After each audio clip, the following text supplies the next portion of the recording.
Welcome to our channel. Today we how to download Merrill Edge app for consolidating beneficiary accounts, full guide step by step clearly. To download the Merrill Edge app for consolidating beneficiary accounts, begin by unlocking your smartphone. Open your device's App Store. If you are using an iPhone, access the Apple App Store. If you are using an Android device, go to the Google Play Store. In the App Store's search bar, type Merrill Edge. Press the search button to initiate the query. Locate the Merrill Edge app in the search results. Make sure to select the correct app developed by Bank of America.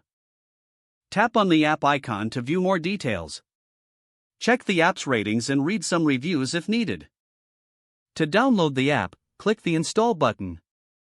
Wait for the download and installation process to complete. Once installed, navigate to your home screen. Find the Merrill Edge app icon and tap to open it. If you are a new user, select Create an account to begin. If you already have an account, choose Login.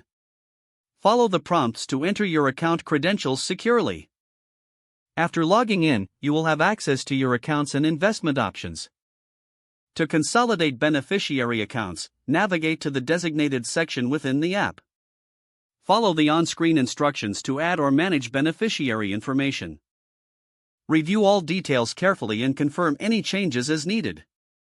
Finally, ensure to log out after you finish your session for security purposes. If the page does not load, refresh the browser or try again in a private or incognito window. Make sure you are using the correct email address, then retype it carefully to avoid small typos. If your password is not accepted, use the reset option and create a new strong password you can remember. Check your spam folder for verification or security emails, then complete any requested confirmation steps. Enable two-factor authentication if available to improve account security and reduce unauthorized access risk. After signing in, review your profile details so your contact information and settings are accurate and current. If you see an error message, note it down and try again after restarting your device and internet connection. Log out when you finish, especially on shared devices, to keep your account and payment information secure. Don't forget to like this video and subscribe to our channel for more step-by-step tech guides.